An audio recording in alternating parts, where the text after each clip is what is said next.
unos mexicanos que particularmente a mí no me convence plenamente, pero ustedes saquen sus conclusiones. La opinión mía es una cosa, la opinión de ustedes por supuesto que es otra en definitiva. Muy bien, vamos a ver ese video para la parte de comportamiento de edificios altos bajo una situación de sismo, básicamente. Muy bien, es el doctor Stark, relacionado con edificios altos y sismo. Entiendo que notarla en esa línea, esa que me alegra más de este tema. Y quiero también comentar que justamente me comentaba al doctor Stark que se están celebrando ahora unas jornadas en Barcelona de la IASS, de la International Association for Social Institutions, que fue fundada por el fundador nuestro, el Eduardo Boca, en el año 59. Estas jornadas se hacen cada 2 años, pero cada 10 años se hace en España, para recordar la activación que se hace 60 años. Es un honor tenerlo por aquí y quisiera dar la palabra, bueno, primero agradecer a Variadores de Ingeniería, que es la empresa que promovido y que siempre que viene el doctor está ayuda a organizar esto. Y quiero dar la palabra a Javier Valladares, socio fundador de Valladares de Ingeniería, para que se usa y nos diga gracias. Muchas gracias. Lo primero, como siempre, dar las gracias al Instituto. Ya llevamos muchos años colaborando con bastante éxito y como miembros de activos también en las jornadas de la divulgación de conocimiento y gestión común de materia. Como sabéis, nosotros llevamos unos años colaborando con Roberto Stark, especialmente en proyectos singulares y con el que estamos aprendiendo y dirección a los mismos. Roberto es ingeniero civil de Ciudad de México y se doctoró en seguridad y lleva más de 40 años en la profesión, dedicado a edificios altos por su altura. Actualmente también es miembro de la AFI, no tan fácil, y participando con edificios con fuertes cargas sísmicas, edificios de la altura, en la que en esta sala de hoy va a exponer un poco el diseño por desempeño. Por nosotros yo sé que vamos a mencionar los edificios no para que no se caigan, sino porque aquí nos sirven o mantengan las prestaciones y no estructuras efectos tipo sismo o vientos en función de cambio. Se puede ver grandes alturas, en esa puntuación se puede hacer un punto sin más. Esto es que podemos poner edificios.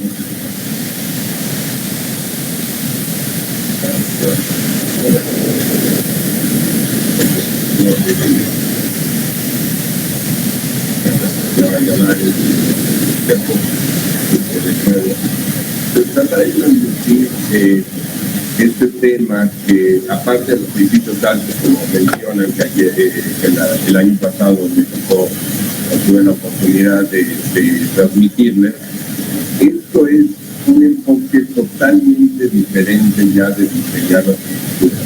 Ya no podemos diseñar con cajas negras como es el diseño del reglamento. Los reglamentos lo que nos dan es una serie de reglas calibradas con un grupo de personas dedicadas tanto a la parte docente, academia, la parte profesional, organismos de gobierno, de los materiales, y ponen ciertas reglas pensando en unos cuantos ejemplos. Al final del día nosotros tenemos que saber pues, cómo se está comportando la estructura. Aquí lo que, y realmente, ahorita me corrigieron, creo que ustedes ya dicen por comportamiento en lugar de por desempeño, ¿no? Entonces lo que tenemos que ver es cómo se van a comportar estos edificios en diferentes cargas. No necesariamente tiene que ser posible. En la parte de sismos, por la importancia, por lo oscuro del tema, llamémoslo así, porque aunque no crean, yo viniendo de México, que toda mi vida he sentido temblores, es más, el primer temblor que sentí fue cuando nací, en 1957, entonces pues ya se imaginarán, cuando tuve otro temblor, entonces estamos hasta acostumbrados a que tiemble en México. Sin embargo, esta metodología es aplicable a cargas verticales, cargas móviles o al mismo viento. Entonces, en los edificios altos, ustedes van a ver que cuando poco a poco van creciendo las cargas verticales, mundiales, pues van a ver que también el viento, incluso hasta ahorita se ha manejado en un rango prácticamente de las estructuras no sufren ningún daño permanente. Hay gente que dice, bueno, ¿cuántos sismos puede aguantar una estructura? Bueno, pues dependiendo de su magnitud. ¿Cuánto tiempo va a aguantar o va a soportar un viento fuerte? Pues de acuerdo a su magnitud, pero estas magnitudes se manejan, vamos a decir, muy bajas en el caso del viento. Ahorita hay una tendencia, por eso lo menciono ahorita antes de concentrarnos en la parte sísmica, que va a ser una metodología muy similar, es meter a la estructura a rangos no lineales para que sea más eficiente. Nosotros queremos diseños más eficientes y por lo tanto tenemos que conocer mejor el comportamiento de lo que nos dice el reglamento. Entonces, pues vemos escenas como estas, que al final del día son dramáticas, y se ven ahorita, yo pues, aquí lo tomé fotos de temblores pasados, el de arriba es de 1985, los dos de abajo en el 2017, en el cual nosotros vemos los daños que hay. Y si yo les pongo Japón, les pongo Turquía, y les pongo Colombia, y les pongo todo, van a ser similares. No crean que nada más porque en México se hacen bien o mal las cosas, sino es algo internacional. Y por eso los comités que nos dedicamos, los integrantes que nos dedicamos a comités internacionales, vemos que hay una representatividad de todos los países. En el ACI hay un comité que es el 374, que es diseño por comportamiento, en el cual pues, tenemos compañeros de Japón, de China, de Sudamérica, de California.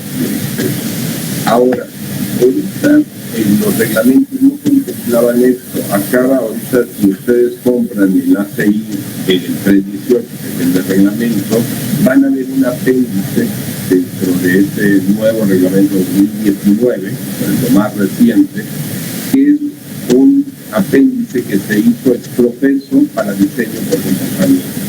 Entonces así se llamaba el comité, el subcomité del 318N de ¿no? Por esto vemos la importancia realmente de este tema al final del día, y se está trabajando en uno similar para el libro. Bueno, siempre después de un temblor hay que analizarlo. ¿Por qué? Porque por eso tenemos el aprendizaje. Los temblores no son tan frecuentes como uno realmente quisiera a nivel de gremio de ingeniería. Claro, si le digo a alguien, esto es normal, cualquier habitante dice, no queremos más temblores. No, nosotros sí queremos mucho para ir aprendiendo lo más pronto posible y evitar precisamente problemas, ¿no? Entonces, aquí como resumen, bueno, hubo 38 estructuras colapsadas, 2.000 edificios con daños que todavía se siguen realizando y van a pasar el año, evaluando y reparando. Pero de ellos, el 68% fueron estructuras resultados. Uno ve esta primera conclusión, que se dirían, no, pues vámonos a estructuras metálicas, porque el hormigón es el que más se daña. No, eso no tiene ninguna relevancia. Realmente, si vemos la segunda, es la más importante. 91% de ellas fueron con códigos anteriores. Códigos en los que Juan no contemplaban muchas de las cosas que fuimos corrigiendo. Cada código va corrigiendo, sobre todo en la parte física. Y uno ve, y esto, insisto, es una tendencia mundial. Si nosotros vemos el progreso que se tiene en los reglamentos, pues por resistencia, por corte, por adherencia, por esto hay uno que otro cambio pequeño. Por sismo, de repente casi el capítulo completo se rehace, ¿no? Porque y la otra es un problema universal, que el 57% son plantas suaves. ¿Y por qué? Porque nosotros en la primera planta ponemos el aparcamiento y lo demás ponemos muros, entonces hay una diferencia de rigideces muy grande que hace que colapse. Igual ven temas en California, ven temas en México y en todas partes del mundo, ¿no? ¿Qué es esto? La primera planta, aquí teníamos el aparcamiento y después del temblor ya no tenemos aparcamiento, ¿no? Pero el edificio pues llegó a bajar, porque bueno, eso es importante y una solicitación de ductilidad tan fuerte que colapsa. Entonces lo que queremos es precisamente evitar tantos daños. Hay formas de saber. ¿Por qué? Porque antes toda esta tecnología y esta, vamos a decir, ayudas de diseño no las disponíamos, eran las universidades. Cuando yo me hice mi doctorado, de hecho fue en los primeros estudios no lineales que hice, y pues eran programas de que uno eran un marquito de 7 niveles con 2 crujías y nos tardábamos 36 a 40 horas en correr, y era una minivax, era una supercomputadora en esa época, ¿no?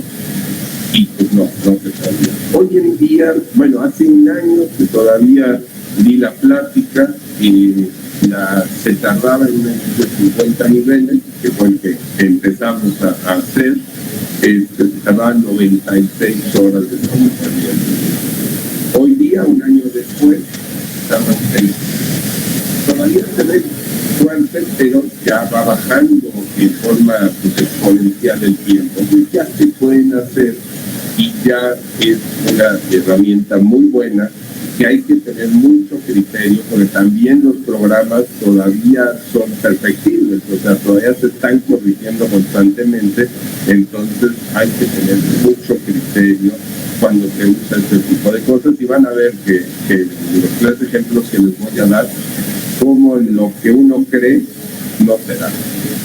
Y lo que uno pensaba, y lo digo personalmente, cuando me preguntaban de estos edificios cuánto iba a ser su comportamiento, yo les hubiera dicho mucho más de lo que estamos viendo que está pasando, ¿no? En el diseño sísmico hay un sinfín de variables. Para mí todo es variable, o sea, todo es incierto. Entonces nosotros tenemos ¿de cuánto va a ser el temblor para empezar? No sabemos, con la naturaleza no sabemos la magnitud de ello. ¿Qué tan cerca? El temblor de hace 2 años en la Ciudad de México, que curiosamente fue exactamente como el 19 de septiembre, que fue el de 85 hace 32 años, que alguien dice, bueno, entonces cada 19 de septiembre van a tener temblor. No, eso fue una coincidencia, fue como ganarse la lotería, ¿no? Sin embargo, fue muy representativo porque, primera, fue un temblor totalmente diferente de los que nosotros conocíamos, que era en la costa. Fue a 120 kilómetros de distancia de la Ciudad de México, cuando el más cercano había sido de 350, con características muy diferentes, una aceleración vertical muy diferente y muy grande a comparado de lo que estábamos acostumbrados. Entonces aprendimos de ello. Es más, zonas donde hubo la mayor parte de daños no había habido en 85, y donde en 85 hubo daños, en este temblor no hubo daños. Entonces mucha gente me decía, venga a ver mi edificio. Yo iba y me dice, mira qué bien se comportó. Le digo, espérate al próximo. ¿Por qué? Porque estaba en una zona que era más susceptible a los temblores que generalmente conocía. Entonces, todo esto es una base con mucha experiencia de conocer este tipo de fenómenos, ¿no? La duración, ¿cuánto dura? Los temblores de California duran 30 segundos, los de Chile duran 30 segundos, los de México duran 2 minutos. Entonces no lo estoy invitando a sentir un temblor, pero sabemos que son muy largos. Pero, sin embargo, tiene una característica: los otros tienen frecuencias muy altas, en México son muy bajas. Entonces parece que uno anda en un barco. Entonces, pues, de cierta manera, claro, lo goza uno que está en esto, ¿no? Pero la gente normal no lo goza, ¿no? Porque es un temblor amigable. Sin embargo, la energía de daño es muy grande. La rigidez de la estructura. Cuando hablamos de hormigón, sabemos que el 90% de los edificios en el mundo ya son de hormigón.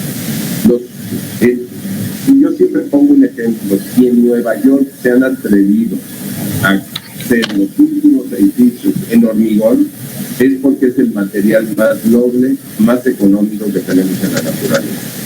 Los superesbeltos que le llaman en Nueva York, que son de veras esbeltos, muy, muy delgados, se están haciendo en hormigón. ¿Por qué? Por muchas bondades. El hormigón tiene muchas bondades, pero también requiere de mayor conocimiento. ¿Por qué? Porque desde que uno lo vierte y está en el molde, empieza a trabajar esto y tiene que quitar el agua, tiene que secar el hormigón. Dependiendo de lo rápido que seque, vamos a tener mayor o menor agrietamiento. Así de fácil el fenómeno.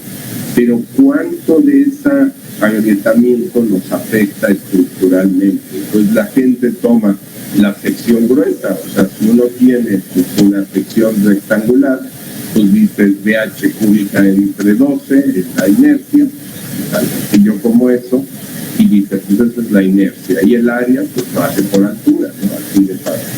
Pero cuando le mete uno el ingrediente de rigidez, o sea, cuánto de eso se agrieta, vemos que estamos hablando del 30%, del 10% de su sección gruesa, lo cual da por resultado que las estructuras se muevan más de lo que uno pensaría si uno no tiene estas precauciones.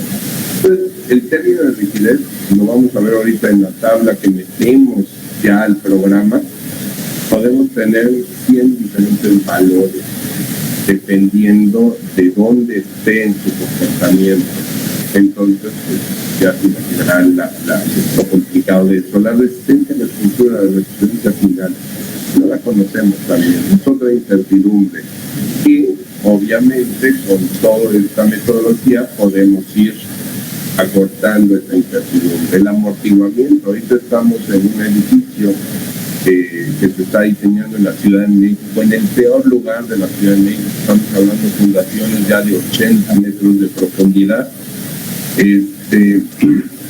y estamos discutiendo cuánto es el amortiguamiento real de la estructura en las diferentes fases, porque en cuanto se va el sismo más fuerte, el amortiguamiento va creciendo de una estructura, no es ni siquiera constante. Con temblores pequeños, el amortiguamiento es menor. Y se ha visto eso durante mediciones que tenemos de edificios. La ductilidad, cuánto se va a deformar y cuánto queremos que se deforme esa estructura. Sabemos que entre más dejamos que se deforme, más daño va a haber. Entonces nosotros tenemos que limitar esos daños. Y si uno, lo que me ha pasado, ¿no?, que los diseñadores le preguntan al dueño, ¿cuánto daño quieres que tengan un temblor? ¿Cuál sería la respuesta obvia? Pues ninguno. ¿Sí? Entonces, ¿para qué preguntan, no? O sea, nosotros tenemos que decidir y decirle a los dueños cuánto va a tener en su edificio, pero después de hacer esta metodología. Y como yo les digo, lo más cierto del incierto es el etcétera, ¿no? Porque se engloba todo lo que no se nos ha ocurrido poner aquí, ¿no? O sea, son 20,000 variables que la verdad se pueden ir encauzando con mediciones. Lo que tenemos que tener es una experiencia cada día, en cada proyecto aprender.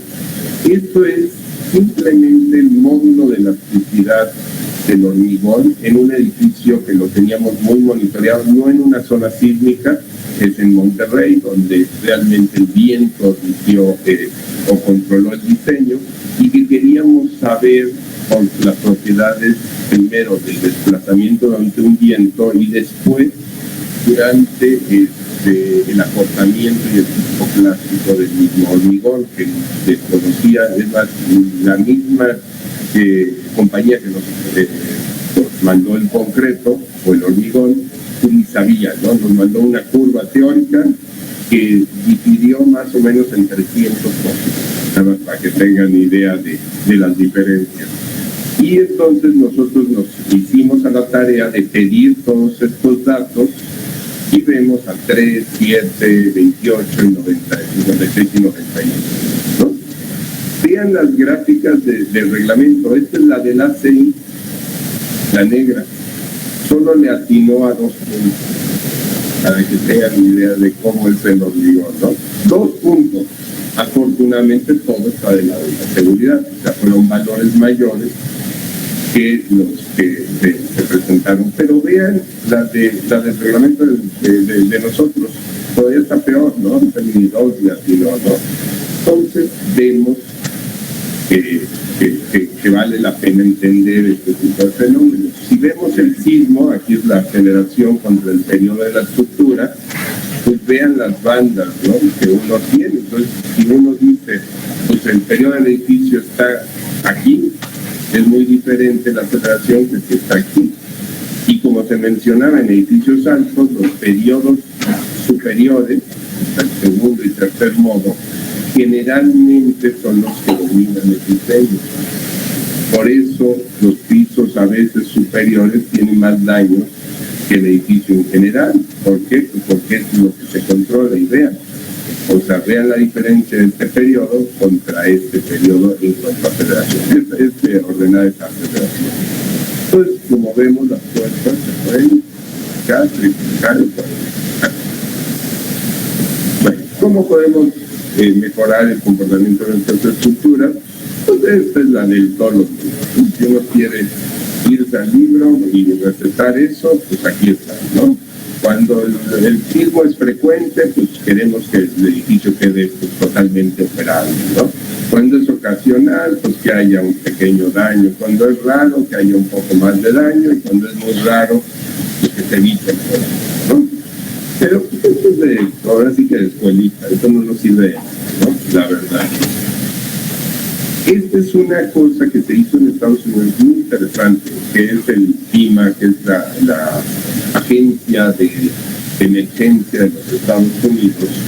Hizo un estudio muy fuerte en cuanto al comportamiento no lineal de las estructuras y a lo que podríamos ver los daños que podríamos esperar.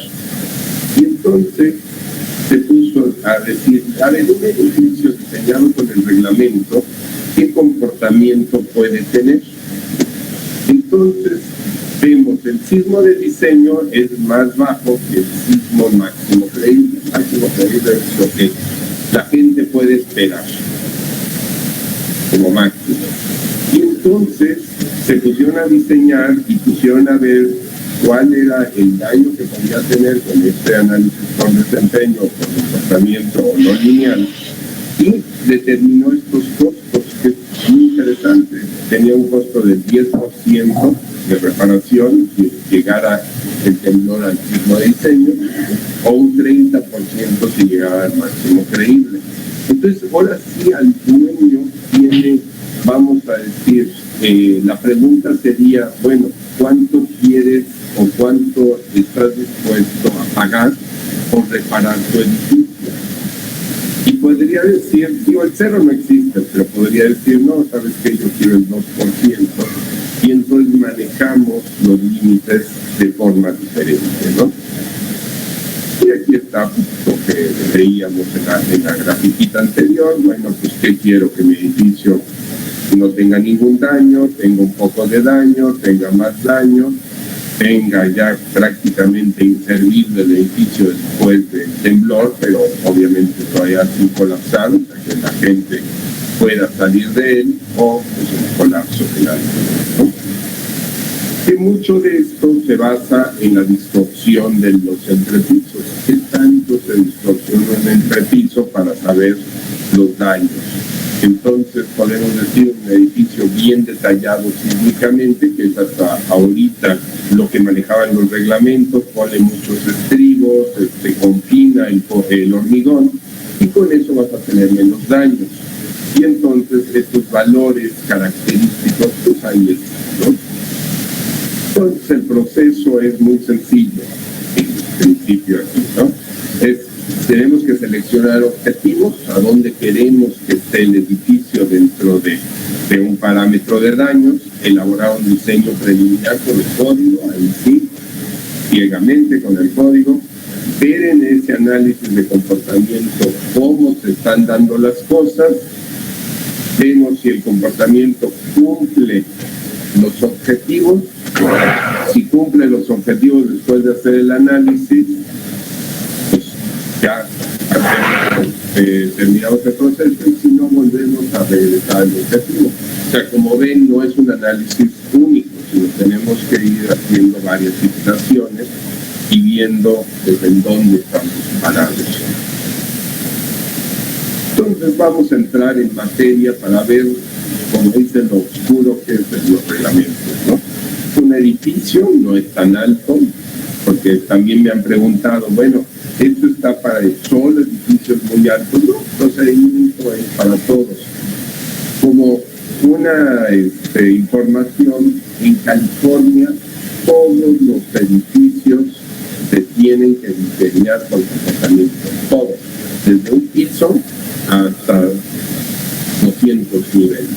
Todos se tienen que diseñar y todos se tienen que revisar por un tercero, porque todo esto, insisto, se requiere de mucho criterio, y tiene que ser un panel de estudios. Ya no puede ser un solo, porque puede uno desviarse y llegar a conclusiones erróneas. En el reglamento de la Ciudad de México, del Distrito Federal, con el nuevo reglamento que salió después del temblor del 2017, lo que hicieron es que ahora obligan a los ingenieros a que diseñen sobre sentido, cuando la sociedad todavía no está ni siquiera preparada, que es lo más triste, ¿no? Entonces, por eso es ahorita una revolución que está pasando. Afortunadamente la jefa de gobierno lanzó todos los proyectos, entonces pues cuando menos ya mandamos a todos los ingenieros a la escuela, y entonces cuando ya dejen de permisos ya van a estar, esperemos, preparados para esto, ¿no? Pero 80 metros, un edificio de 80 o de 100 metros, dependiendo si está en la zona de transición o en la zona del lago, en la más blanda, donde hay situación sísmica, ya deben, por ley, hacer un diseño profesional. Este edificio fue más pequeño, nos lo dieron a diseñar, se detuvo por estas licencias, por la falta de licencias, se terminó de diseñar, y mientras en la oficina no teníamos por qué haberlo hecho, era 79, algo así, metros en lugar de los 80 metros, o sea, nos salvamos, pero dijimos, bueno, vamos a ver cómo teníamos ahí un poco de tiempo y dijimos, vamos a entender qué está pasando en un edificio que aparte el reglamento nos castigaba mucho por una fuerza mínima que teníamos que cumplir de acuerdo al reglamento, y dijimos, bueno, vamos a ver qué es lo que, cómo se comporta, ¿no? Es un uso residencial, 17 niveles. Aquí está parte del edificio, un edificio bastante regular, es la parte de aparcamiento, los sótanos, la planta baja, los pisos o las plantas tipo, y aquí se ven varios niveles de nuestro modelo, que hace que cualquiera de ustedes lo analizaría en forma elástica, siguiendo el reglamento. Ahora, ¿qué dice el reglamento? Que nos da varias cosas. Uno, se hizo con la máxima ductilidad, o sea, pensando en que le vamos a sacar jugo a todo el comportamiento de la estructura. No nos vamos a limitar, no vamos a dejar que se deforme lo más que se pueda, y entonces tiene más sentido, porque si uno lo hace conductividades intermedias o bajas, pues obviamente se va a mantener. Entonces no hay duda de ello, ¿no?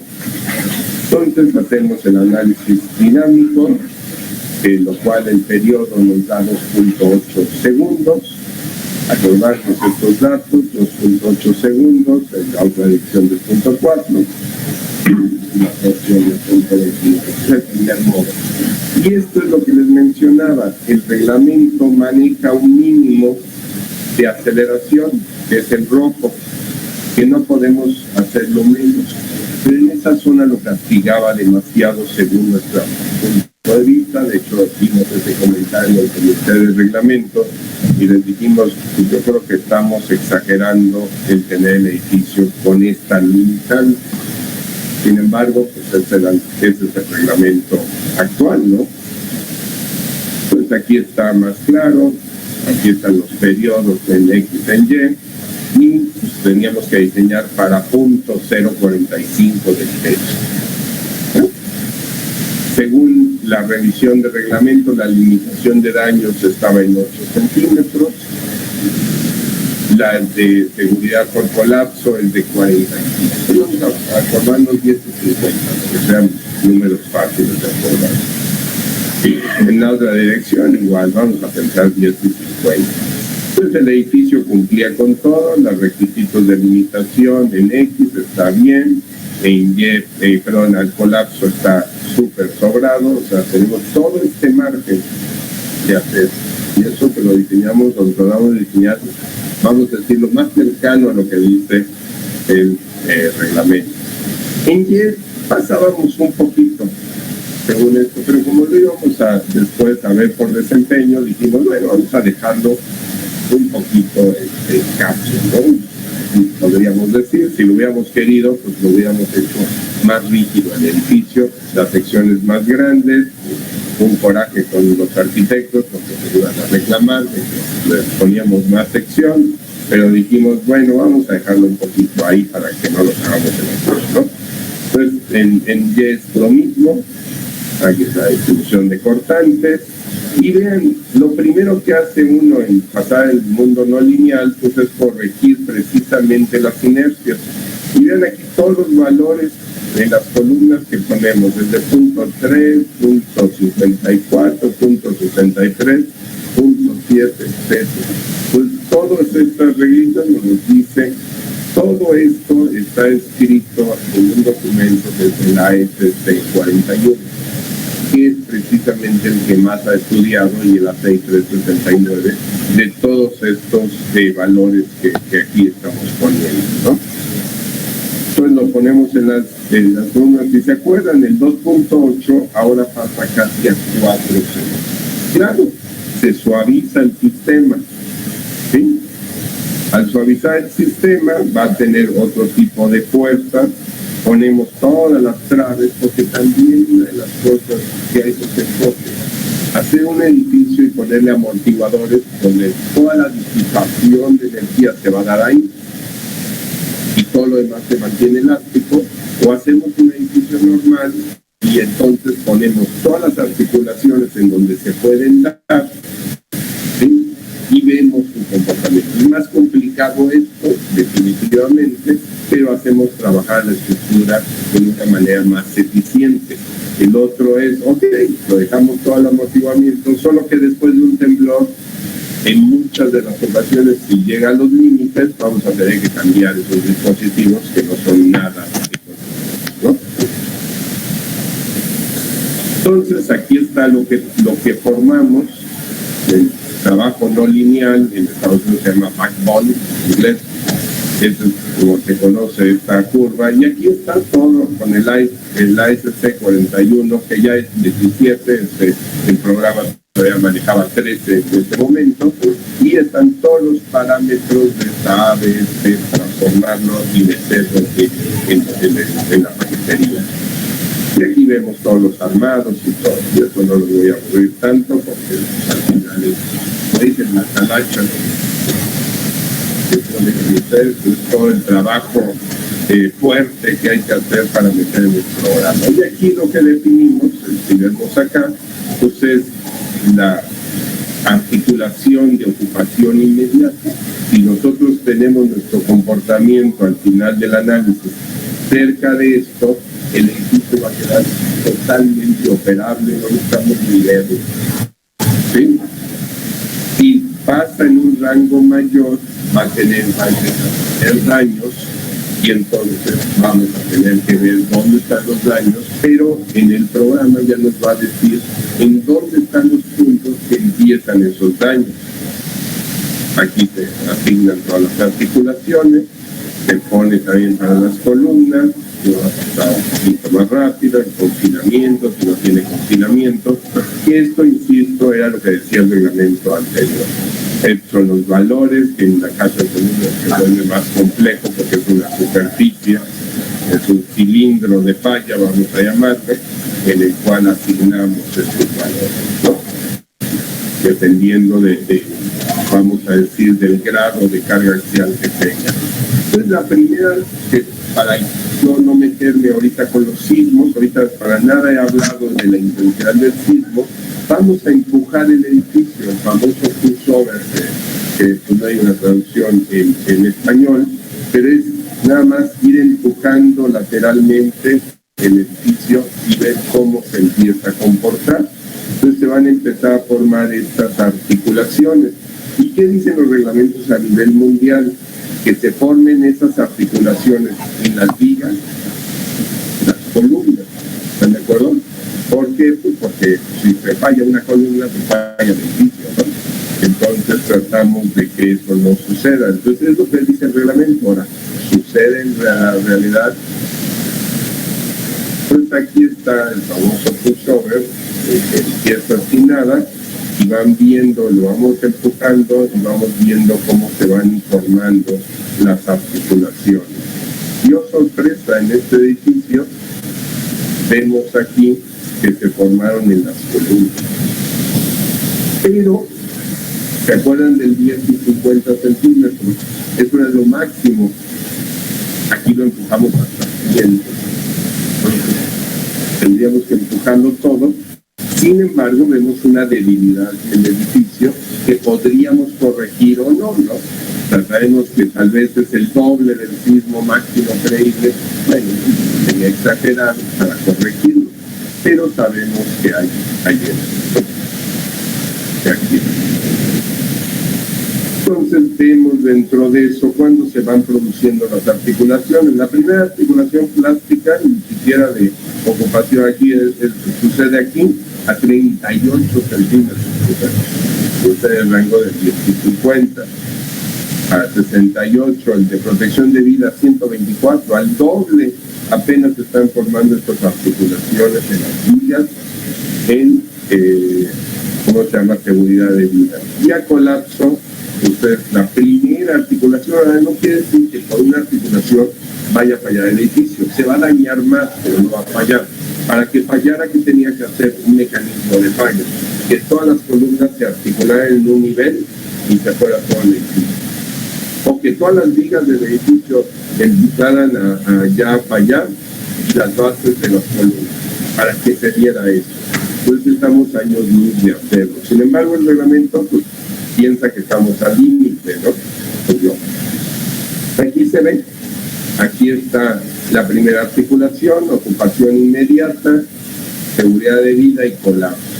Vean, aquí estábamos entre 10, aquí está entre 10 y 60 centímetros. Y sin embargo, el desplazamiento objetivo, de acuerdo a la AICC, a las formulitas que nos da el SC, vean dónde está, ni siquiera en la primera articulación, lo cual está totalmente pues, del lado de la seguridad, desde luego. ¿Por qué? Porque estábamos diseñando antiguamente con los ojos cerrados. Pues, obviamente el reglamento se tiene que seguir. Aquí ya podemos hacer, por ejemplo, no habría problema manejar esto hasta acá, que se pudiera desplazar, no quiere decir que se va a desplazar, porque no estamos hablando del temblor. Lo que queremos decir es que nuestro objetivo lo podríamos manejar aquí y todavía el edificio sería totalmente operable. Vean la diferencia, ¿no? de reglamento a esto. Y bueno, esto es en Y, igual pasa, y después se mata, obviamente los modos no son, o sea, el edificio no es totalmente simétrico y aquí hay más articulaciones, ¿no?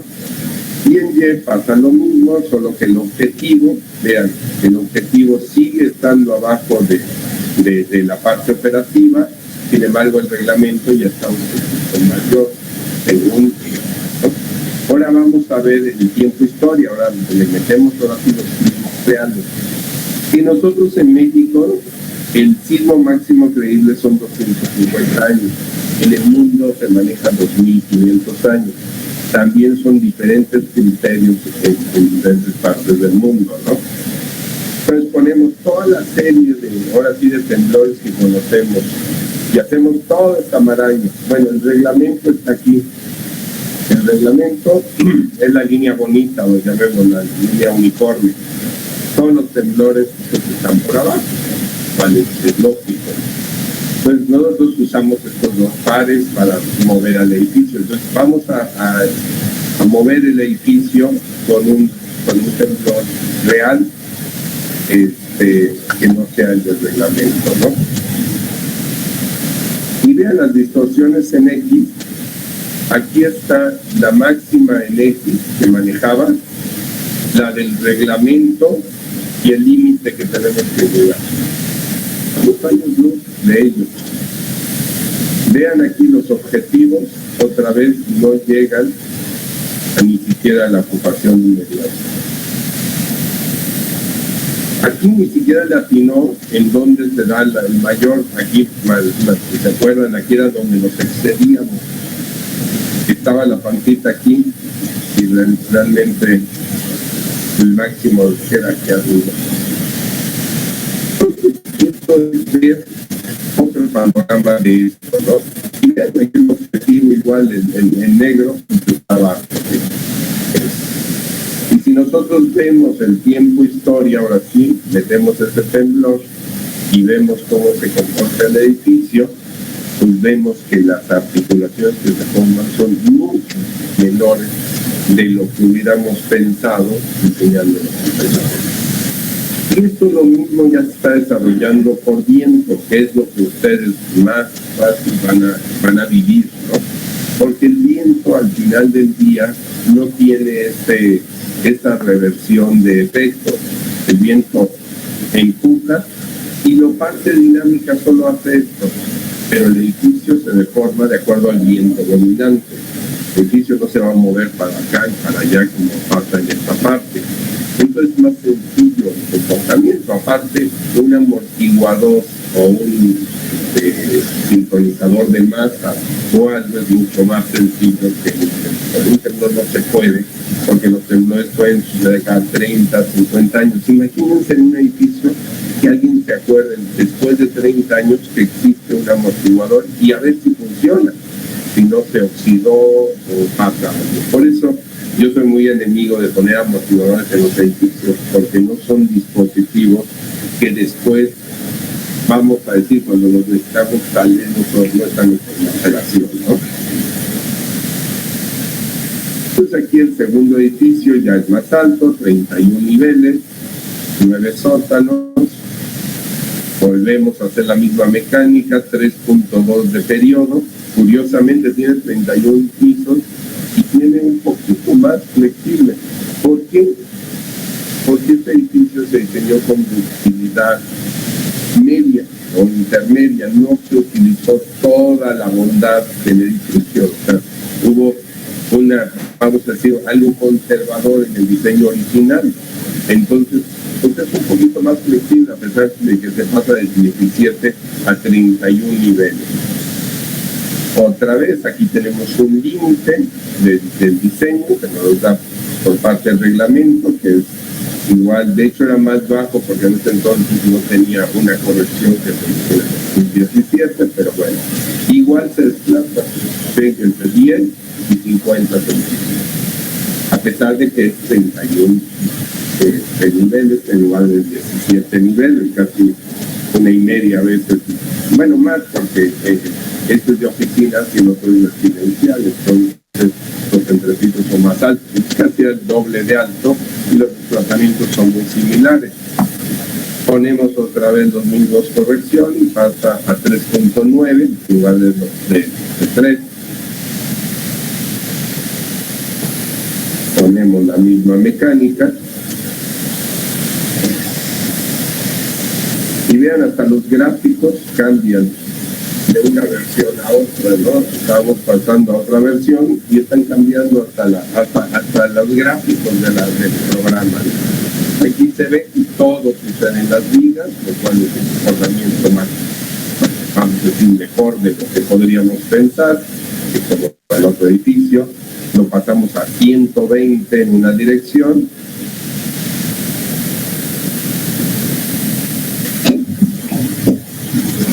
Y aquí se ve cómo va pasando las diferentes articulaciones y cómo se van formando en el modelo, ¿no?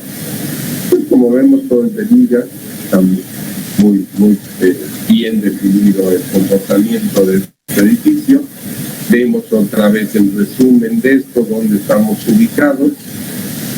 Y vean el reglamento, ¿no? Aquí es por limitación de daños, aquí está por prevención de colapso, cuando el colapso está hasta acá, ¿no? O sea, vean la gran gama de rango que todavía tenemos, ¿no? Lo vemos igual en pie. Y vean el panorama, la visión que estamos teniendo del edificio, lo cual en un reglamento, pues no, o sea, estamos preocupando de las fórmulas, el ingeniero cumpla las fórmulas, pero no estamos viendo qué comportamiento va a tener. En pie pasa lo mismo, tenemos exactamente el mismo comportamiento, solo que ahora lo empezamos a 2,5 metros. Podemos empezarlo a 4 o 5 metros, lo que quieran, ¿no? Lo que pasa es que ya no es real.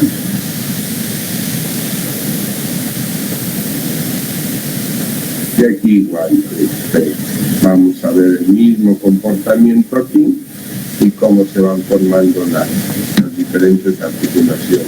Y vean en Y ni siquiera llegamos a la primera, y esto estamos hablando de primera, la primera articulación de este paciente.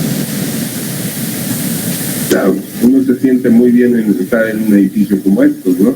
Entonces cuando a mí me llaman y me dicen, oye, ¿tienes miedo de estar en los edificios que yo conozco? Pues les digo que no, porque tengo el panorama, ¿no?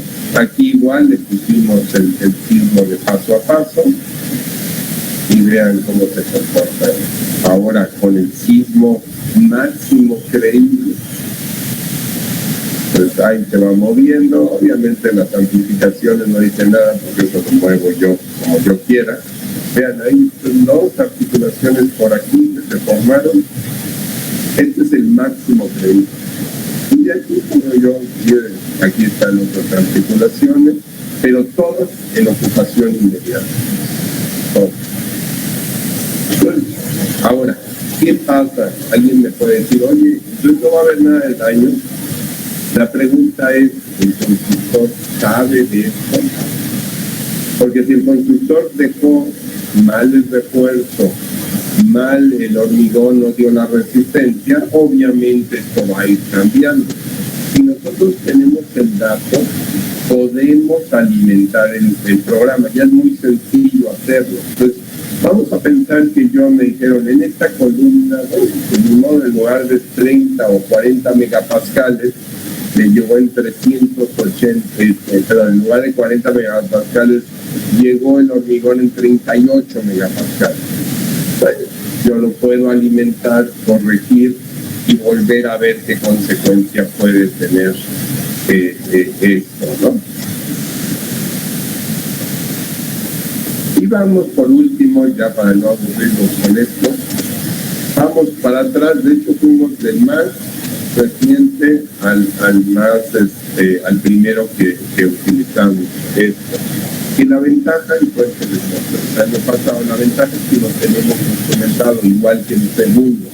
Está instrumentado. Entonces, ¿para qué nos sirve la instrumentación? Primero, para calibrar el modelo. Segunda, para ver qué tan intenso es el temblor.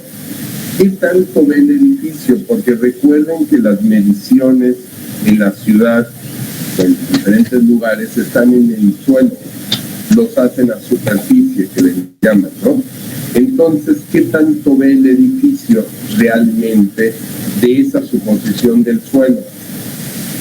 Y vemos, y hay mucha experiencia desde 1962, que fue el primer edificio instrumentado, que fue la latinoamericana, la torre latinoamericana, que fue el edificio más alto de Latinoamérica, pero no solo eso, fue el edificio más alto del mundo en zona de alta sismicidad. Nadie se atrevía, ¿no? En California eran todos los edificios pequeños.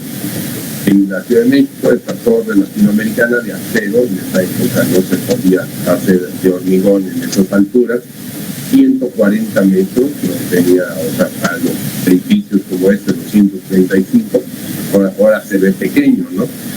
Y entonces se midió en un parque que está enfrente de la latinoamericana, se midió la aceleración y se midió en el primer sótano del edificio.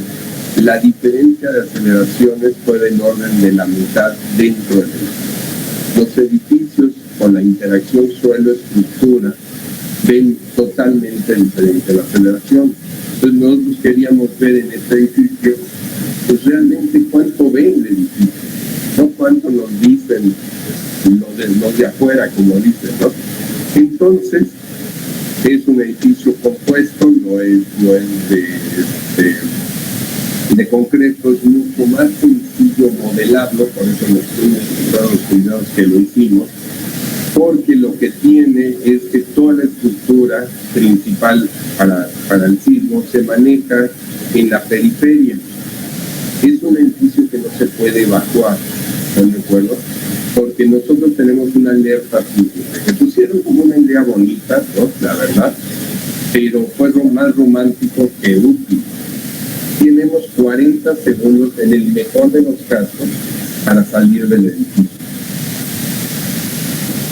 Desalojen 50 niveles, pero desalojen 3 niveles del edificio en 40 segundos. Entonces ustedes vayan a cualquier edificio de 3 plantas y traten de correr en 40 segundos y ponerse en un lugar a salvo. Pero ahora traten de 20 de ustedes hacer lo mismo al mismo tiempo. O traten de 5,000 gentes hacerlo en el mismo tiempo en 3 niveles. Pues no salen, se van a matar en las escaleras, lo más seguro.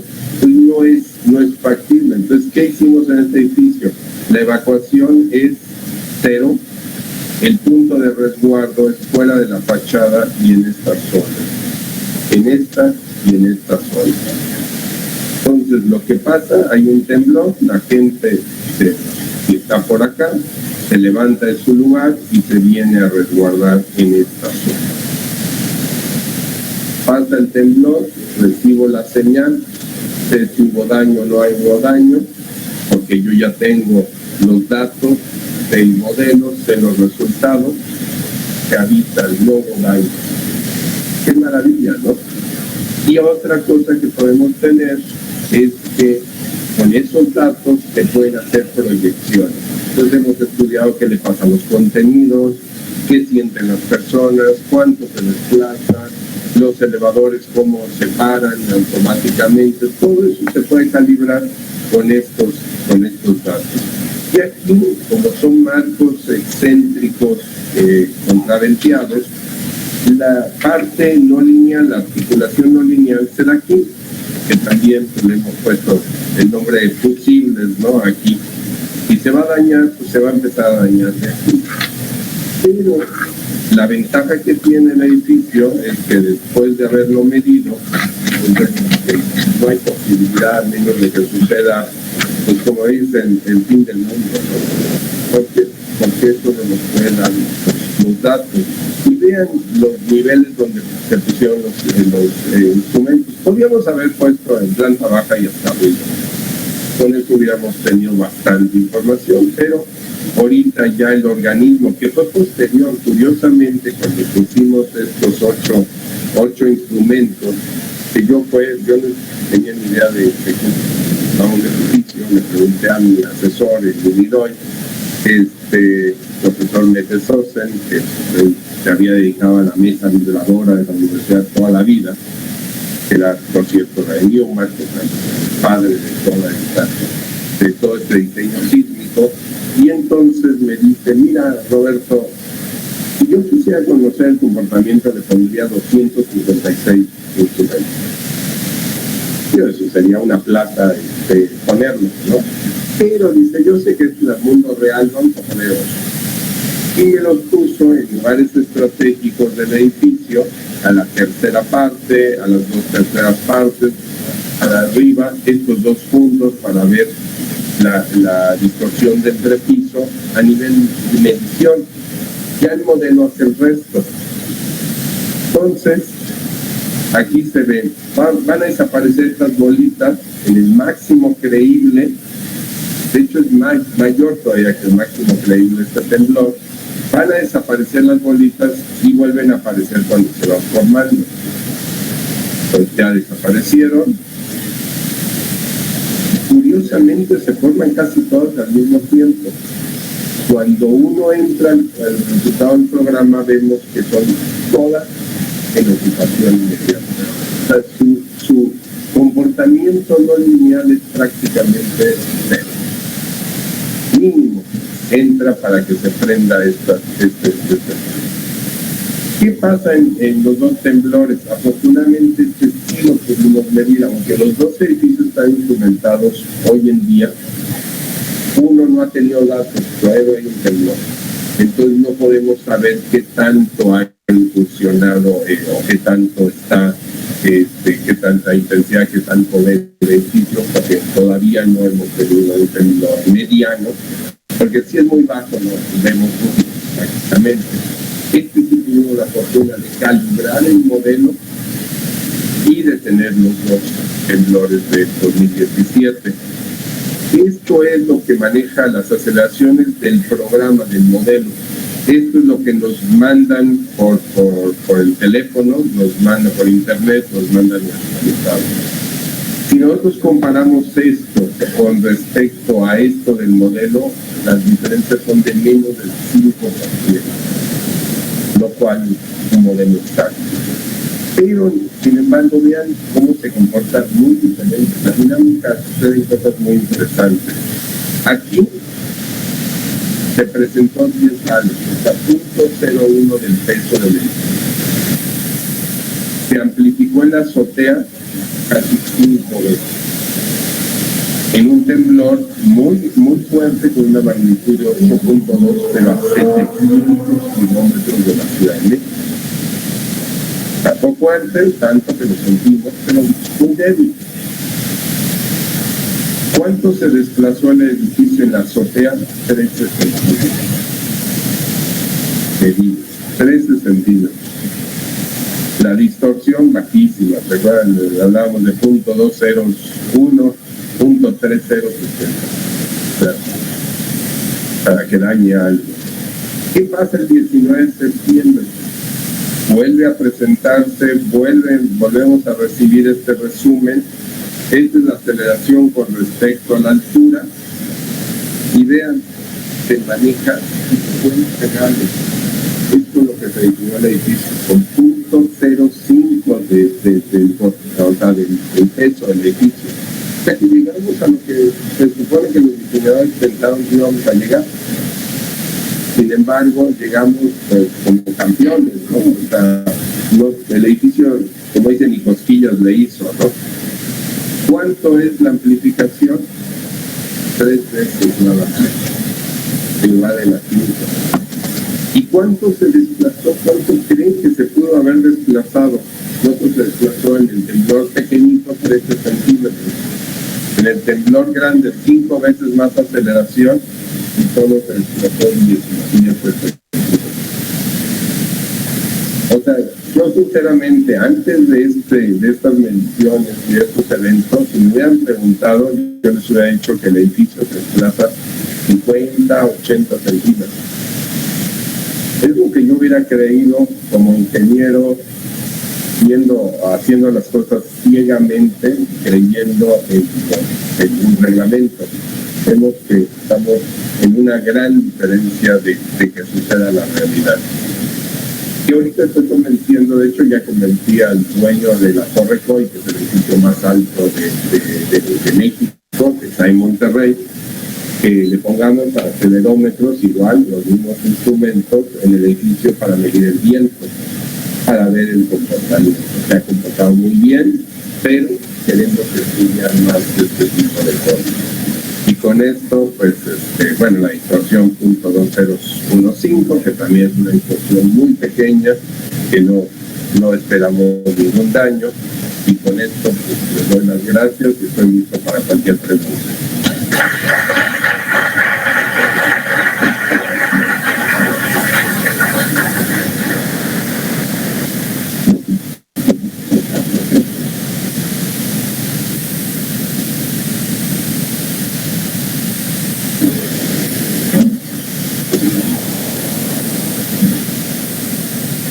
Muchas gracias, doctor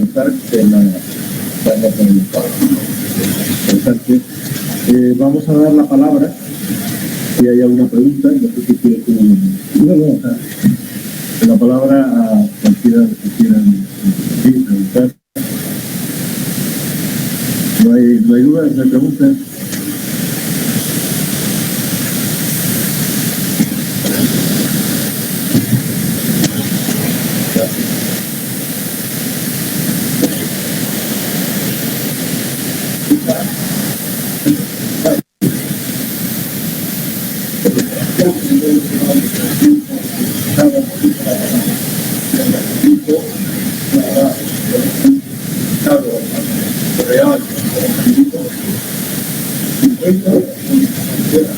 Sí, no, la parte de fachadas o la piel, generalmente en estos edificios está articulada prácticamente. No la puedes hacer colaborar porque entonces sí sería muy complicado el modelo. Entonces lo que tratamos es de que la fachada, o sea, asegurarnos de que cuando se haga la fachada no colabore en ello. Colaborará algo, definitivamente, son los muros divisorios también, que más se toma en cuenta en el nivel de amortiguamiento más que en el nivel de estructura. Por ejemplo, si yo tengo muchos muros en la parte residencial, yo esperaría que pase el amortiguamiento primario de 1 a 2%. Eso en viento sí se toma en cuenta. El viento hay que tener mucho cuidado a ello y aparte podemos aprovecharlo, que podemos pasar de 1 a 2%. Ahí sí se toma en cuenta. Pero ya a nivel de esto, las cosas son tan grandes que la fachada, si la ligamos, se perdería muy rápido. Por eso vemos esos daños generalmente en la fachada. Entonces hay que tomar esa precaución de desligarla perfectamente para que no pase.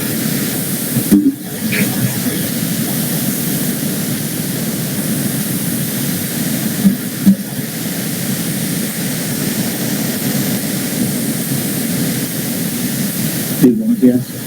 No es misma respecto a los elementos no. Con respecto a los elementos no estructurales. No estructurales,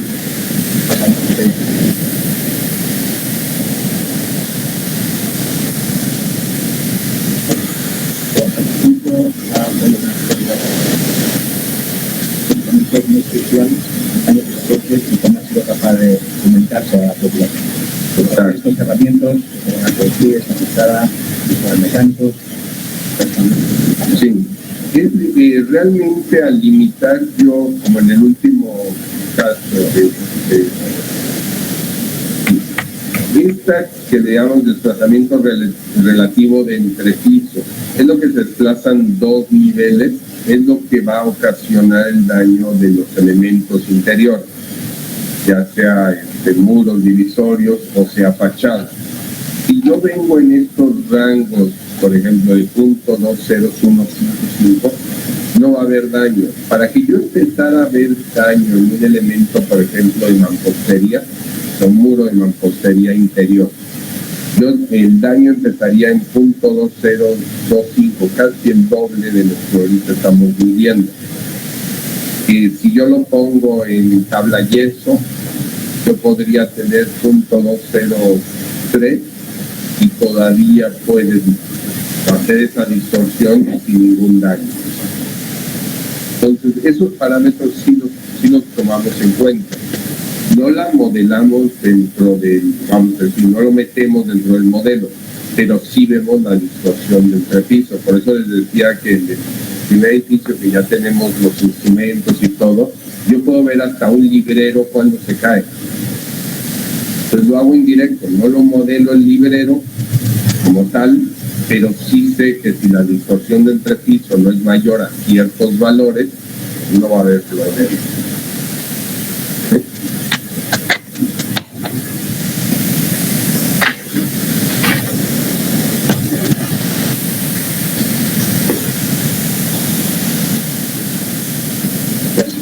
Tengo una pregunta relacionada con el tema, vamos a decir, económico.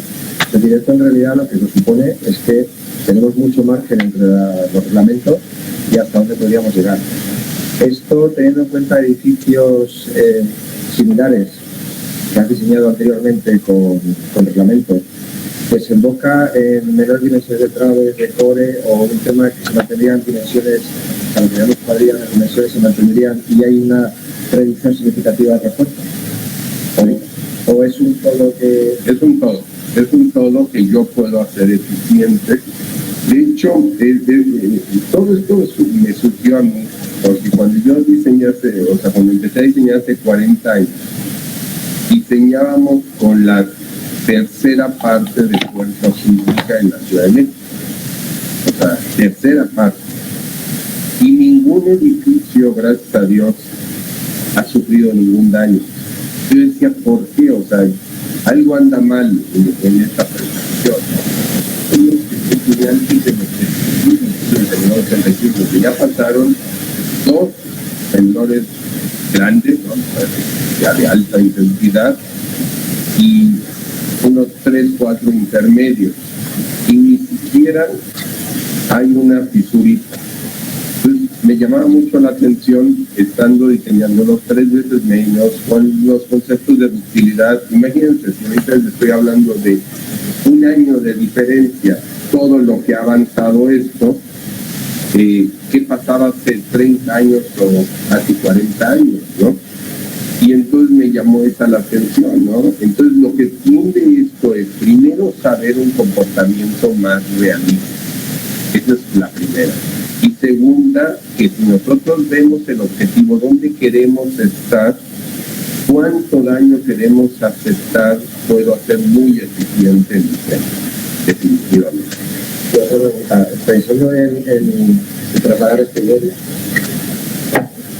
los niveles de 13, 14 plantas que vivimos por el de una ciudad, también hay un ratio económico de la partida de repuesto en alto por ciento. Es difícil, pero lo que sí les puedo decir es que con esto, y yo viendo los nuevos diseños que se están haciendo hoy en día, por ejemplo en California, ¿no? Con diseño por desempeño a como se hacían antes, vemos un mundo de diferencia, ¿no? Ahorita en San Francisco están haciendo un edificio, lo acaban de terminar, de 600 metros de altura. En mero San Francisco, ¿no? Cuando San Francisco tiene problemas de amplificación porque han rellenado, ¿no? Entonces, es más un edificio que ahorita se les explicó que no saben qué hacer con él, ¿no? Entonces, eso fue de cimentación, o sea, no por la parte sísmica, pero si se están atreviendo a hacer estos edificios y salen económicos en una de las ciudades más caras del mundo, ¿no? Yo después de Nueva York sigue San Francisco, ¿no? En los Estados Unidos se han atrevido a hacer eso es porque realmente sale económico, ¿no? Pero con esto, antiguamente, si yo uso el reglamento, tal vez el edificio podría salir, no me atrevo a decir cuántas veces más, pero sí considerablemente más alto, ¿no? Ahora, cuando estamos en viento, empezar a tener ese rango no lineal va a ser una maravilla. Va a ser una maravilla. O sea, yo estoy esperando, porque cuando diseñé por viento, como decía, y esto es, o sea, esto es todo, generalmente controla el nivel de confort, lo que le llaman la aceleración máximo pico, es la que te marea, la que tú sientes en el edificio.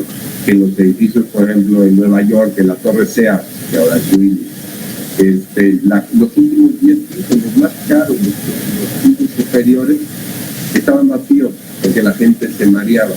Hasta que llegó, lo vendieron a una empresa japonesa y puso un sincronizador de masa y redujo todo ese generación pico y se acabó el problema. La misma estructura, la estructura ni la tocaron, simplemente con ese dispositivo. Por eso digo, en viento es muy fácil. Y aparte lo estoy probando constantemente, está funcionando. O la bola de Taipei, hay tantos, ¿cómo se dice?, dispositivos, pero son muy sencillos de adaptar. Y se prueban, no es de que esperar, oye, a ver si en 30 años esto falla. No podemos arriesgar una estructura de esa manera. Entonces, yo estoy viendo, monitoreándolo y digo, ¿sabes qué? Algo está pasando aquí, ¿no? Entonces se corrige y ya cuando hay un viento fuerte, pero no se va, es muy difícil que colapse, menos que puentes de Tacoma, y hay ciertos casos, pero un edificio es muy difícil por viento, pero este mismo procedimiento se va a adaptar al viento. Muy pronto. Otra pregunta para el secretario.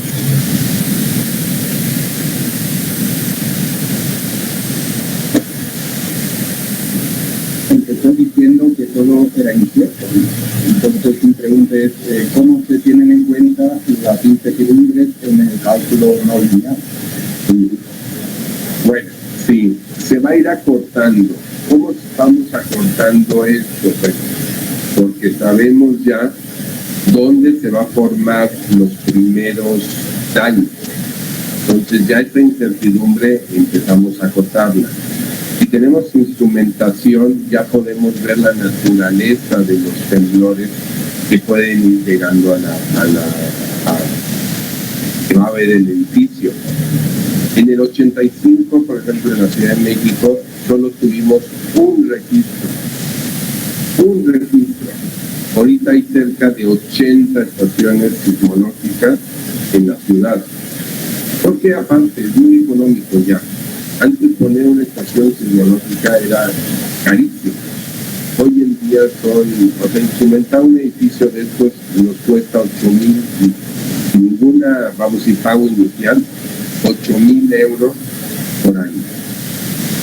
Ya es factible. Entonces, esas incertidumbres todavía tenemos, pero ya las vamos acortando. ¿Sí? Y entonces, a medida que entendamos más este fenómeno, que haya más datos, vamos a hacer más cierto lo incierto, ¿no? Otra pregunta.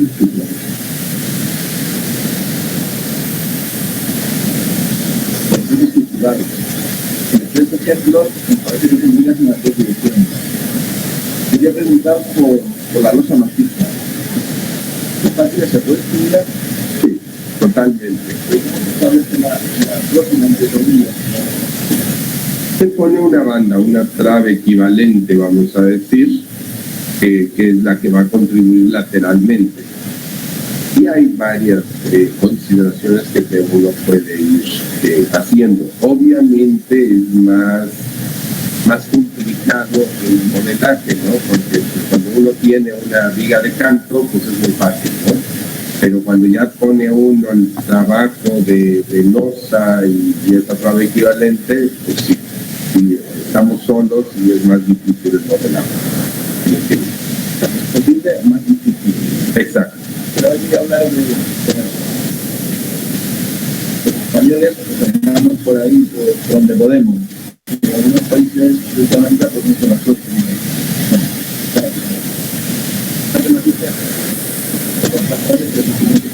No sabemos distinguir. Una nota cualquiera de decir que mejor nos podemos aquí, pero tú no sabes lo que seguimos aquí. La pregunta es muy concreta, con una respuesta, ¿no? Me gustaría sí o no.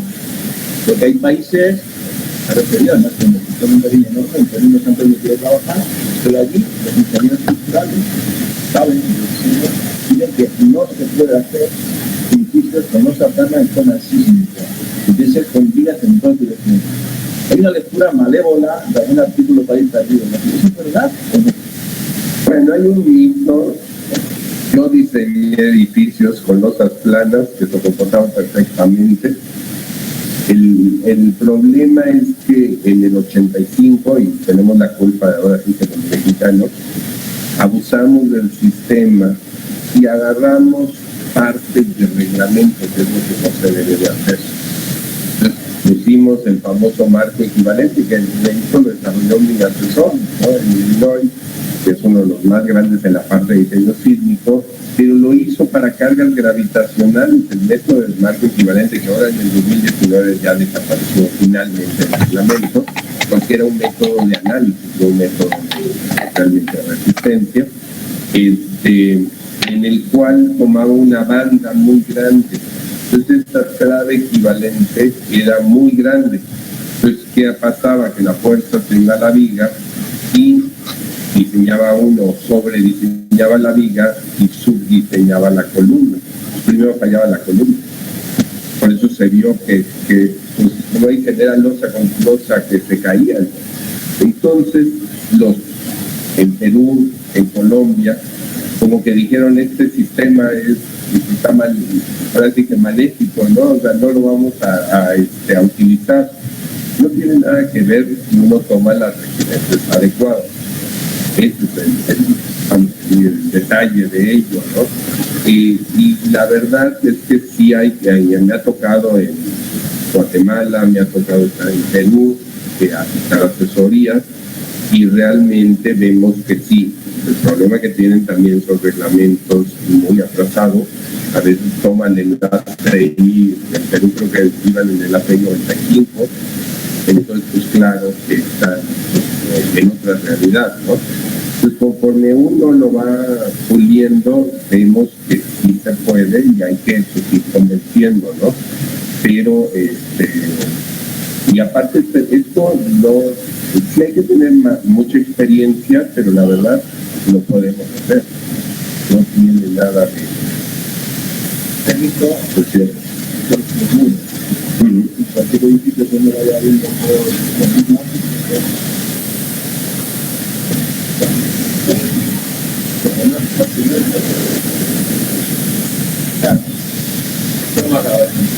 pero es así. Es muy difícil luchar contra la tradición. Entonces, a mí me gustaría, a lo mejor está, es un rango. O sea, es decir, esto es una mala psicología. Esto no es un pequeño edificio que resulta mucho más complicado, es especial, es plantas, y uno está desbaratando todo. Entonces, la pregunta, o sea, lo que nuestro cliente nos dice es el sismo que se lo lleven los muros. Nos salen verdaderas salvajadas que tengo que transmitir a la cimentación. No puedo convencer a los colegas que son colegas de que eso es una malísima solución. Exacto, y ahí hay tendencias también, por ejemplo, los aragoneses, en meter un montón de muros y con eso creían que podían tener un mejor comportamiento sísmico. En el 2010 se vio que no. Los edificios colapsados. Lo único que fue bueno de este sistema fue que realmente fue pocas vidas humanas que se perdieron. O sea, lo más fue el maremoto, el tsunami, como le quieran llamar, en español deberíamos decir maremoto, pero bueno, fueron más muertes por el maremoto que realmente por el sismo, ¿no? Pero hubo edificios colapsados, lo cual no deberían de ser. ¿Y cuál fue el problema? Es que dijeron, voy a meter muchos muros y con eso resuelvo el problema, voy a limitar las deformaciones y con eso resuelvo el problema. Solo que no confinaban los muros. Los bordes de los muros no los confinaban y entonces el acero se pandeaba y tenía su asentamiento en los edificios. O sea, la reparación fue costosísima. Entonces realmente tampoco resolvió el problema. ¿Qué hizo los chilenos? En 1985 me tocó mi doctorado, fue del temblor de México y de Chile. Y ahí les decíamos que el sistema chileno era muy bueno para proteger vidas, pero no para tener un buen comportamiento de los edificios y era costoso, ¿no? Porque el costo de reparación, que ahora lo podemos ya empezar a magnificar o cuantificar, pues no lo podían hacer. Y dijeron que no. Es más, nosotros colaboramos con varios investigadores chilenos y dijeron que no, que estaba muy bien. Y en el 2010 vuelven a tener estas fallas y ahora sí cambian el reglamento. ¿Y qué hicieron? ¿Cuál fue el cambio esencial del reglamento? Confinar los bordes de los muros.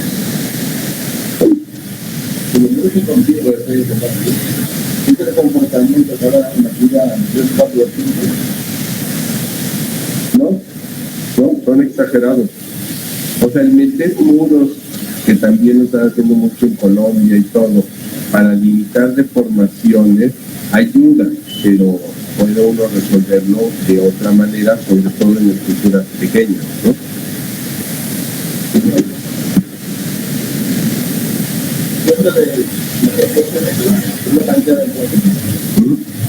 ¿Cómo puede haber un confinamiento de estos equipos a pesar de que la normativa es? Sí, pero hay que batallar. Nosotros hemos hecho asesorías ahí, digo, es convencerlos adecuadamente y hemos hecho cosas que ya se construyeron y todo y de una manera económica.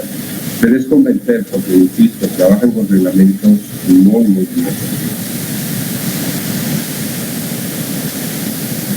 ¿Alguno más? ¿Alguna pregunta más? Una última muy sencillita. Supongamos que soy arquitecto y me encuentro en la torre. ¿Qué consejo le darías de forma de planteamiento, el tipo de trabajo, enfrentarse a una torre? Bueno, las principales torres del mundo se diseñan por comportamiento. O sea, el reglamento no contempla. ¿Por qué? Porque cuando hacen el reglamento hacen para la mayoría de las estructuras. ¿Dónde queda el rango de estructuras más comunes que vamos a tener? Entonces, cuando se hace una torre en el mundo, todas son diseños por comportamiento. Pero me refiero, antes de empezar a diseñar, habrá que tener a la primera un constructor de estructuras, a tu izquierda entiendo que también un constructor de instalaciones, el tema prestacional, el tema de las federaciones, desplazamiento del edificio. Nos has comentado los edificios con un cálculo más real, no ideal, con las residencias más o menos reales, se espaza mucho para sensores. Bueno, es eso, y aparte cuando empieza el diseño de una torre, vamos a decir, de una torre de 200, 300, 400 metros de altura, debe de haber un panel, ni siquiera un diseñador de cada, cuando ves en la parte de estructura, debe de ser ya, cuando menos, el diseñador principal, el previsor, para que precisamente intercambien ideas, porque esos sí son trajes a la medida. O sea, difícilmente vamos a tener reglas universales que nos puedan guiar, ¿no? Porque obviamente son edificios. Tiene que ser un equipo multidisciplinar que día cero, con bastantes instalaciones, y propuestas que se van incluyendo en función de que vaya. Correcto. Y estos diseños, de hecho, ya empiezan en forma muy conceptual con ideas de todo este grupo interdisciplinario, pero cuando ya se hace este análisis es que ya no hay cambios sustanciales. O sea, aquí no podemos estar coordinando huecos y coordinando cosas, o que las instalaciones van por abajo, por arriba, por el medio de las vigas, ¿no? O sea, ya esta parte que se estableció todo, entonces se ve el comportamiento y se hacen las modificaciones necesarias, pero ya a nivel solo de estructura. ¿Cuánto tiempo aproximadamente se tarda en encajar una torre? No vamos a poner de hasta 5 meses. Encajar a nivel de dimensionamiento y diseño, para tenerlo en cuenta, hay que tener que ir a la comercial, cómo se venden los departamentos con sus dimensiones, de pilado, lo que sea. Entonces, desde que arrancas Porque más o menos yo tengo el edificio encajado, la política. Un edificio vamos a decir, 50 plantas, desde el inicio hasta el final, considerando esto, yo creo que se toma unos 8 o 10 meses. Me falta mucho por lo que por aquí se está sí.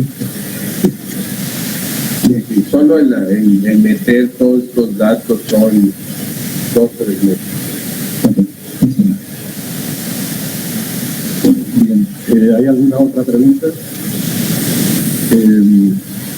Agradecer nuevamente al doctor Stack por su conferencia, a la Ingeniería Valladares por habernos permitido tener al doctor Stack y invitarle nuevamente cuando esté por aquí con estos temas. El Instituto Torroja, este es un tema que nos interesa. Quería comentar que el próximo jueves, en la línea de los seminarios Torroja, vamos a tener también a otro mexicano, que se llama San Ignacio del Cuello, con el tema de Félix Candela, el constructor de cascarones y costeles. Yo creo que todos vosotros conocéis la obra de Félix Candela. Cesa hace 70 años en México, con espesores de 5, de 10 centímetros, incluso de menos, en la UNAM, en la Universidad Nacional Autónoma de México.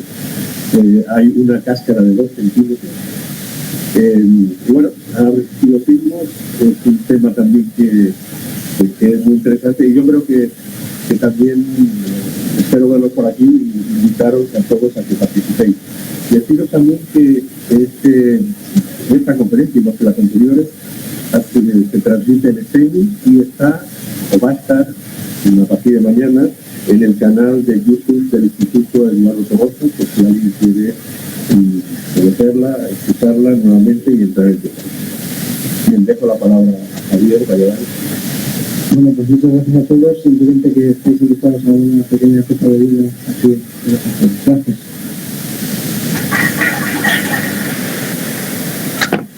Muy bien. Esa ha sido la presentación en todo caso. Y obviamente es para pensarlo un poco, definitivamente. Yo particularmente no concuerdo mucho con la parte de la no linealidad, porque realmente es mucho más complejo que el que ha presentado el hombre, ¿no? Directamente. Bueno, simplemente comentar eso. Vamos a ver mañana alguna otra cosa. Los dejo en libertad, mañana continuamos si no tienen preguntas. Por si acaso, para los planos ya está en el Classroom para que ustedes puedan empezar a depositar los planos para que yo les dé la altura para la parte de los edificios altos. Todavía no hay una fecha límite, por si acaso una vez que terminemos vamos a fijar, no hay inconveniente de esa parte. Muy bien, si no hay ninguna otra cosa que aclarar, que tengan buenas tardes y nos vemos mañana. Ok, mañana.